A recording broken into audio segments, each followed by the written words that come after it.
আশঙ্কা। সকালবেলায় কাজে মন দেওয়া আজ লাবণ্যর পক্ষে কঠিন। সে বেড়াতেও যায়নি। অমিত বলেছিল শিলং থেকে যাবার আগে আজ সকালবেলায় সে ওদের সঙ্গে দেখা করতে চায় না। সেই পণটাকে রক্ষা করবার ভার দুজনেরই উপর। কেননা যে রাস্তায় ও বেড়াতে যায় সেই রাস্তা দিয়েই অমিতকে যেতে হবে। মনে তাই লোভ ছিল যথেষ্ট, সেটাকে কষে দমন করতে হলো। যোগমায়া খুব সকালেই স্নান সেরে তার আহ্নিকের জন্য কিছু ফুল তোলেন। তিনি বেরোবার আগেই লাবণ্য সে জায়গাটা থেকে চলে এলো ইউক্যালিপটাস তলায়। হাতে দুই একটা বই ছিল, বোধহয় নিজেকে এবং অন্যদেরকে ভোলাবার জন্যে। তার পাতা খোলা, কিন্তু বেলা যায়, পাতা উল্টানো হয় না। মনের মধ্যে কেবলই বলছে জীবনের মহোৎসবের দিন কাল শেষ হয়ে গেল। আজ সকালে এক একবার মেঘরৌদ্রের মধ্যে দিয়ে ভাঙনের দূত আকাশ ছেটিয়ে বেড়াচ্ছে। মনে দৃঢ় বিশ্বাস যে অমিত চিরপলাতক। একবার সে সরে গেলে আর তার ঠিকানা পাওয়া যায় না। রাস্তায় চলতে চলতে কখন সে গল্প শুরু করে, তারপর রাত্রি আসে, পরদিন সকালে দেখা যায় গল্পের গাঁথন ছিন্ন, পথিক গেছে চলে। লাবণ্য তাই ভাবছিল ওর গল্পটা এখন থেকে চিরদিনের মতো রইল বাকি। আজ সেই অসমাপ্তির ম্লানতা সকালের আলোয়, অকাল অবসানের অবসাদ আর্দ্র হওয়ার মধ্যে। এমন সময় বেলা তখন 9টা। অমিত দুমদাম শব্দে ঘরে ঢুকেই মাসিমা মাসিমা করে ডাক দিলে। যোগমায়া প্রাতঃসন্ধ্যা সেরে ভাঁড়ারের কাজে প্রবৃত্ত। আজ তারও মনটা পীড়িত। অমিত তার কথায় হাসিতে চাঞ্চল্যে এতদিন তার স্নেহাসক্ত মনকে, তার ঘরকে ভরে রেখেছিল। সে চলে গেছে এই ব্যথার বোঝা নিয়ে। তার সকালবেলাটা যেন বৃষ্টিবিন্দুর ভারে সদ্যপাতি ফুলের মতো নুয়ে পড়ছে। তার বিচ্ছেদ কাতর ঘরকন্যার কাজে আজ তিনি লাবণ্যকে ডাকেননি। বুঝেছিলেন আজ তার দরকার ছিল একলা থাকার, লোকের চোখের আড়ালে। লাবণ্য তাড়াতাড়ি উঠে দাঁড়ালো, কোলের থেকে বই গেল পড়ে, জানতেও পারলে না। এদিকে যোগমায়া ভাড়ার ঘর থেকে দ্রুত পাদে বেরিয়ে এসে বললেন, কি বাবা অমিত, ভূমিকম্প নাকি? ভূমিকম্পই তো, জিনিসপত্র রওনা করে দিয়েছি, গাড়ি ঠিক। ডাকঘরে গেলুম দেখতে চিঠিপত্র কিছু আছে কিনা, সেখানে এক টেলিগ্রাম। অমিতর মুখের ভাব দেখে যোগমায়া উদ্বিগ্ন হয়ে জিজ্ঞাসা করলেন, খবর সব ভালো তো? লাবণ্য ঘরে এসে জুটল। অমিত ব্যাকুল মুখে বললে, আজই সন্ধেবেলায় আসছে শিশি, আমার বোন, আর তার বন্ধু কেটি মিত্তের, আর তার দাদা নরেন। থা ভাবনা কিসের বাছা? শুনেছি ঘোড়দৌড়ের মাঠের কাছে একটা বাড়ি খালি আছে। যদি নিতান্ত না পাওয়া যায়, আমার এখানে কি একরকম করে জায়গা হবে না? সেজন্য ভাবনা নিমাসি, তারা নিজেরাই টেলিগ্রাফ করে হোটেলে জায়গা ঠিক করেছে। আর যাই হোক বাবা, তোমার বোনেরা এসে যে দেখবে তুমি ওই লক্ষ্মী ছাড়া বাড়িটাতে আছো, সে কিছুতেই হবে না। তারা আপন লোকের খ্যাপামির জন্য দায়ী করবে আমাদেরই। না মাসি, আমার প্যারাডাইস লস্ট। ওই নগ্ন আসবাবের স্বর্গ থেকে আমার বিদায়। সেই দড়ির খাটি আর মিড় থেকে আমার সুখ স্বপ্নগুলো উড়ে পালাবে। আমাকেও জায়গা নিতে হবে সেই অতি পরিচ্ছন্ন হোটেলের এক অতি সভ্য কামরায়। কথাটা বিশেষ কিছু নয়, তবু লাবণ্যর মুখ বিবর্ণ হয়ে গেল। এতদিন একটা কথা ওর মনেও আসেনি যে অমিতর যে সমাজ, সে ওদের সমাজ থেকে সহস্র যোজন দূরে। এক মুহূর্তেই সেটা বুঝতে পারলে। অমিত যে আজ কলকাতায় চলে যাচ্ছিল, তার মধ্যে বিচ্ছেদের কঠোর মূর্তি ছিল না। কিন্তু এই যে আজ ও হোটেলে যেতে বাধ্য হলো, এইটাতেই লাবণ্য বুঝলে যে বাসা এতদিন ওরা দুজনে নানা অদৃশ্য উপকরণে গড়ে তুলেছিল, সেটা কোনোদিন বুঝি আর দৃশ্য হবে না। লাবণ্যর দিকে একটু চেয়ে অমিত যোগমায়াকে বললে, আমি হোটেলেই যাই আর জাহান্নামেই যাই, কিন্তু এইখানেই রইল আমার আসল বাসা। আমি তো বুঝেছে শহর থেকে আসছে একটা অশুভ দৃষ্টি, মনে মনে নানা প্ল্যান করছে যাতে শিশির দল এখানে না আসতে পারে। কিন্তু ইদানিং ও চিঠিপত্র আসছিল যোগমায়ার বাড়ির ঠিকানায়। তখন ভাবিনি কোনো সময় তাতে বিপদ ঘটতে পারে। আমি তোর মনের ভাবগুলো চাপা থাকতে চাই না, এমনকি প্রকাশ পায় কিছু আতিশয্যের সঙ্গে। ওর বোনের আশা সম্বন্ধে আমি তোর এত বেশি উদ্বেগ যোগমায়ার কাছে অসঙ্গত ঠেকেছিল। লাবণ্যও ভাবলে আমি তো ওকে নিয়ে বোনেদের কাছে লজ্জিত। ব্যাপারটা লাবণ্যর কাছে বিস্বাদ ও অসম্মানজনক হয়ে দাঁড়ালো। আমি তো লাবণ্যকে জিজ্ঞাসা করলে, তোমার কি সময় আছে, বেড়াতে যাবে? লাবণ্য একটু যেন কঠিন করে বললে, না, সময় নেই। যোগমায়া ব্যস্ত হয়ে বললেন, যাও না মা, যাও, একটু বেরিয়ে এসো গে। লাবণ্য বললে, কর্তামা, কিছুকাল থেকে সুরমাকে পড়ানোয় বড় অবহেলা হয়েছে। খুবই অন্যায় করেছি। কাল রাত্রেই ঠিক করেছিলাম আজ থেকে কিছুতেই আর ঢিলেমি করা হবে না বলে লাবণ্য ঠোঁট চেপে মুখ শক্ত করে রইল। লাবণ্যর এই জেদের মেজাজটা যোগমায়ার পরিচিত। পীড়াপিড়ি করতে সাহস করলেন না। অমিত নিরাশ কণ্ঠে বললে, হ্যাঁ, আমিও চললুম কর্তব্য করতে। ওদের জন্য সব ঠিক করে রাখা চাই।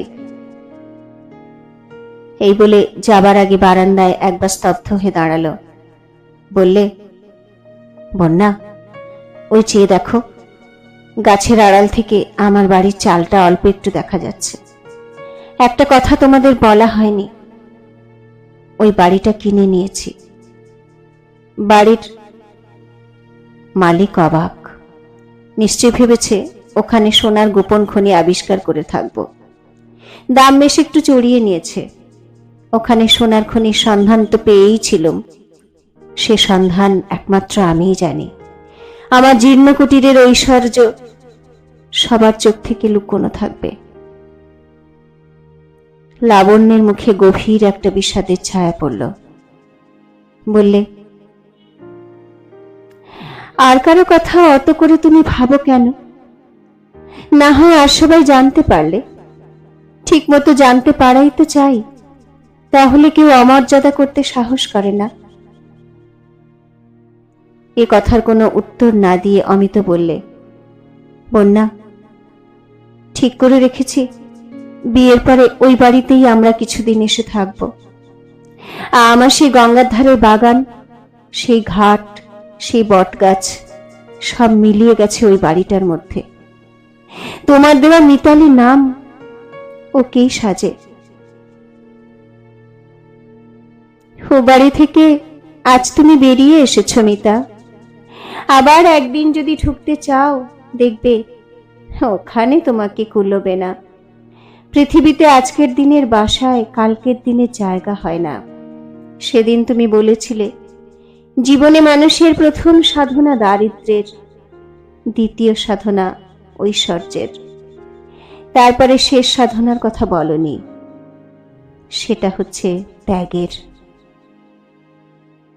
বন্যা, ওটা তোমার রবি ঠাকুরের কথা। সে লিখেছে, শাহজাহান আজ তার তাজমহলকেও ছাড়িয়ে গেল। একটা কথা তোমার কবির মাথায় আসেনি যে আমরা তৈরি করি তৈরি জিনিসকে ছাড়িয়ে যাবার জন্যেই। বিশ্ব সৃষ্টিতে এটাকেই বলে ইভলিউশন। একটা অনাসৃষ্টি ভূত ঘাড়ে চেপে থাকে, বলে সৃষ্টি করো। সৃষ্টি করলেই ভূত নামে, তখন সৃষ্টিটাকেও আর দরকার থাকে না। কিন্তু তাই বলে ওই ছেড়ে যাওয়াটাই চরম কথা নয়। জগতে শাহজাহান মমতাজের অক্ষয় ধারা বয়ে চলেছেই, ওরা কি একজন মাত্র? সেই জন্যই তো তাজমহল কোনোদিন শূন্য হতেই পারল না। নিবারণ চক্রবর্তীর বাসর ঘরের উপর একটা কবিতা লিখেছে, সেটা তোমাদের কবিবরের তাজমহলের সংক্ষিপ্ত উত্তর, পোস্টকার্ডে লেখা। তোমারে ছাড়িয়া যেতে হবে, রাত্রি যাবে, উঠিবে উন্মনা হয়ে প্রভাতের রথচক্র রবে। হায় রে বাসর ঘর, বিরাট বাহির সেজে বিচ্ছেদের দস্যু ভয়ঙ্কর। তবু সে যতই ভাঙে চোরে, মালা বদলের হার যত দেয় ছিন্ন ছিন্ন করে। তুমি আজ ক্ষয়হীন, অনুদিন তোমার উৎসব বিচ্ছিন্ন না হয় কভু, না হয় নীরব। কে বলে তোমারে ছেড়ে গিয়েছে যুগল, শূন্য করি তব শয্যাতল। যায় নাই, যায় নাই, নব নব যাত্রী মাঝে ফিরে ফিরে আসিছে তারাই। তোমার আহ্বানে উদার তোমার দ্বার পানে, হে বাসর ঘর বিশ্বে প্রেম মৃত্যুহীন, তুমিও আমার। রবি ঠাকুর কেবল চলে যাবার কথাই বলে, রয়ে যাবার গান গাইতেই জানে না। বন্যা, কবি কি বলে যে আমরাও দুজন যেদিন ওই দরজায় ঘা দেব, দরজা খুলবে না? মিনতি রাখো মিতা, আজ সকালে কবির লড়াই তুল না। তুমি কি ভাবছো প্রথম দিন থেকেই আমি জানতে পারিনি যে তুমিই নিবারণ চক্রবর্তী? কিন্তু তোমার ওই কবিতার মধ্যে এখনই আমাদের ভালোবাসার সমাধি তৈরি করতে শুরু করো না, অন্তত তার মরার জন্য অপেক্ষা করো। আমি তো আজ নানা বাজে কথা বলে ভিতরের কোন একটা উদ্বেগকে চাপা দিতে চাই। লাবণ্য তা বুঝেছিল, অমিত ও বুঝতে পেরেছে। কাব্যের দ্বন্দ্ব কাল সন্ধেবেলায় বেখাপ হয়নি, আজ সকালবেলায় তার সুর কেটে যাচ্ছে। কিন্তু সেইটা যে লাবণ্যর কাছে সুস্পষ্ট, সেও ওর ভালো লাগলো না। একটু নিরসভাবে বললে, তাহলে যাই, বিশ্বজগতে আমারও কাজ আছে। আপাতত সে হচ্ছে হোটেল পরিদর্শন। ওদিকে লক্ষ্মী ছাড়া নিবারণ চক্রবর্তী ছুটির মেয়াদ এবার ফুরলো বুঝি। তখন লাবণ্য অমিতর হাত ধরে বললে, দেখো মিতা, আমাকে চিরদিন যেন ক্ষমা করতে পারো। যদি একদিন চলে যাবার সময় আসে, তবে তোমার পায়ে পড়ি, যেন রাগ করে চলে যেও না। এই বলে চোখের জল ঢাকবার জন্যে দ্রুত অন্য ঘরে চলে গেল। অমিত কিছুক্ষণ স্তব্ধ হয়ে দাঁড়িয়ে রইল। তারপরে আস্তে আস্তে যেন অন্য মনে গেল ইউক্যালিপটাস তলায়। দেখলে সেখানে আখরোটের গোটা কতক ভাঙা খোলা ছড়ানো। দেখেই ওর মনের ভিতরটা কেমন একটা ব্যথা চেপে ধরলে। জীবনের ধারা চলতে চলতে তার যেসব চিহ্ন বিছিয়ে যায়, সেগুলোর তুচ্ছতাই সবচেয়ে সকরুণ। তারপরে দেখলে ঘাসের উপর একটা বই, সেটা রবি ঠাকুরের বলাকা। তার নিচের পাতাটা ভিজে গেছে। একবার ভাবলে ফিরিয়ে দিয়ে আসিকে, কিন্তু ফিরিয়ে দিলে না, সেটা নিল পকেটে। হোটেলে যাব যাব করলে, তাও গেল না, বসে পড়ল গাছতলাটাতে। রাত্রের ভিজে মেঘে আকাশটাকে খুব করে মেজে দিয়েছে। ধুলো ধোয়া বাতাসে অত্যন্ত স্পষ্ট করে প্রকাশ পাচ্ছে চারদিকের ছবিটা। পাহাড়ের আর গাছপালার সীমান্তগুলি যেন ঘন নীল আকাশে খুদে দেওয়া। জগৎটা যেন কাছে এগিয়ে একেবারে মনের উপরে এসে ঠেকল। আস্তে আস্তে বেলা চলে যাচ্ছে, তার ভিতরটাতে ভৈরবীর সুর। এখনই খুব কষে কাজে লাগবে বলে লাবণ্যর পণ ছিল। তবু যখন দূর থেকে দেখলে অমিত গাছতলায় বসে, আর থাকতে পারল না। বুকের ভেতরটা হাঁপিয়ে উঠল, চোখ এলো জলে ছলছলিয়ে। কাছে এসে বললে, মিতা, তুমি কি ভাবছ? এতদিন যা ভাবছিলাম একেবারে তার উল্টো। মাঝে মাঝে মনটাকে উল্টিয়ে না দেখলে তুমি ভালো থাকো না। তা তোমার উল্টো ভাবনাটা কিরকম শুনি? তোমাকে মনের মধ্যে নিয়ে এতদিন কেবল ঘর বানাচ্ছিলাম, কখনো গঙ্গার ধারে, কখনো পাহাড়ের উপরে। আজ মনের মধ্যে জাগছে সকালবেলাকার আলোয় উদাস করা একটা পথের ছবি। অরণ্যের ছায়ায় ছায়ায় ওই পাহাড়গুলোর উপর দিয়ে। হাতে আছে লোহার ফলাওয়ালা লম্বা লাঠি, পিঠে আছে চামড়া স্ট্র্যাপ দিয়ে বাঁধা একটা চৌকো থলি। তুমি চলবে সঙ্গে, তোমার নাম সার্থক হোক বন্যা। তুমি আমাকে বদ্ধ ঘর থেকে বের করে পথে ভাসিয়ে নিয়ে চললে বুঝি। ঘরের মধ্যে নানান লোক, পথ কেবল দুজনের। ডায়মন্ড হারবারের বাগানটা তো গেছি, তারপরে সেই 75 টাকার ঘর বেচাটাও গেল। তা যাকগে, কিন্তু চলবার পথে বিচ্ছেদের ব্যবস্থাটা কিরকম করবে? দিনান্তে তুমি এক পান্থশালায় ঢুকবে আর আমি আর একটাতে। তার দরকার হয় না বন্যা, চলাতেই নতুন রাখে, পায়ে পায়ে নতুন, পুরনো হবার সময় পাওয়া যায় না। বসে থাকাটাই বুড়োমি। হঠাৎ এ খেয়ালটা তোমার কেন মনে হলো মিতা? তবে বলি, হঠাৎ শোভনলালের কাছ থেকে একখানা চিঠি পেয়েছি। তার নাম শুনেছ বোধ হয়, রায়চাঁদ প্রেমচাঁদওয়ালা।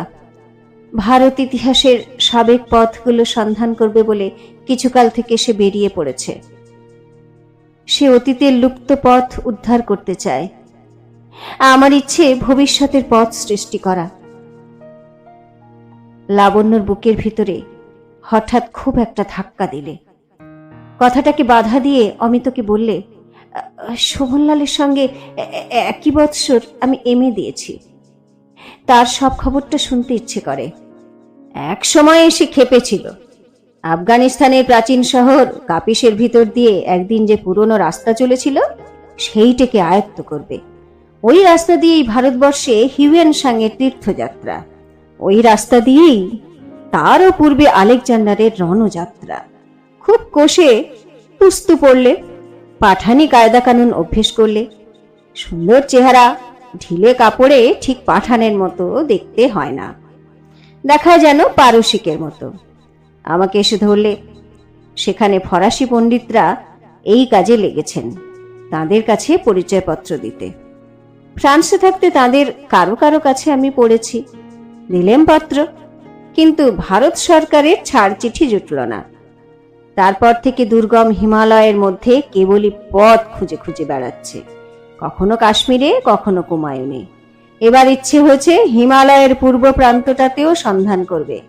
বৌদ্ধ ধর্ম প্রচারের রাস্তা এদিক দিয়ে কোথায় কোথায় গেছে সেইটে দেখতে চায়। ওই পথ খেপাটার কথা মনে করে আমারও মন উদাস হয়ে যায়। পুঁথির মধ্যে আমরা কেবল কথার রাস্তা খুঁজে খুঁজে চোখ খোয়াই। ওই পাগল বেরিয়েছে পথের পুঁতি পড়তে। মানব বিধাতার নিজের হাতে লেখা। আমার কি মনে হয় জানো? কি বলো? প্রথম যৌবনে একদিন শোভনলাল কোন কাকন পাড়া হাতের ধাক্কা খেয়েছিল, তাই ঘরের থেকে পথের মধ্যে ছিটকিয়ে পড়েছে। ওর সমস্ত কাহিনীটা স্পষ্ট জানি নে, কিন্তু একদিন ওতে আমাতে একলা ছিলাম। নানা কথায় হলো প্রায় রাত দুপুর। জানলার বাইরে হঠাৎ চাঁদ দেখা দিল, একটা ফুলান্ত জারুল গাছের আড়ালে। ঠিক সেই সময়টাতে কোনো একজনের কথা বলতে গেল। নাম করলে না, বিবরণ কিছুই বললে না, অল্প একটু আভাস দিতেই গলা ভার হয়ে এলো। তাড়াতাড়ি বেরিয়ে চলে গেল। বুঝতে পারলুম ওর জীবনের মধ্যে কোনখানে অত্যন্ত একটা নিষ্ঠুর কথা বিধে আছে। সেই কথাটাকেই বুঝি পথ চলতে চলতে ও পায়ে পায়ে খইয়ে দিতে চায়। লাবণ্যর হঠাৎ উদ্ভিদ তত্ত্বের ঝোঁক এলো। নুয়ে পড়ে দেখতে লাগলো ঘাসের মধ্যে সাদায় হলদে মেলানো একটা বুনো ফুল। একান্ত মনোযোগে তার পাপড়িগুলো গুনে দেখার জরুরি দরকার পড়ল। আমি তো বললে, জানো বন্যা, আমাকে তুমি আজ পথের দিকে ঠেলে দিয়েছ। কেমন করে? আমি ঘর বানিয়েছিলাম, আজ সকালে তোমার কথাই মনে হলো তুমি তার মধ্যে পা দিতে কুণ্ঠিত। আজ 2 মাস ধরে মনে মনে ঘর সাজালুম। তোমাকে ডেকে বললুম, এসো বধূ, ঘরে এসো। তুমি আজ বধূসজ্জা খসিয়ে ফেললে, বললে, এখানে জায়গা হবে না বন্ধু, চিরদিন ধরে আমাদের সপ্তপদী গমন হবে। বনফুলের বটানি আর চলল না। লাবণ্য হঠাৎ উঠে পড়ে ক্লিষ্ট স্বরে বললে, মিতা, মিতা, আর নয়, আর নয়, সময় নেই।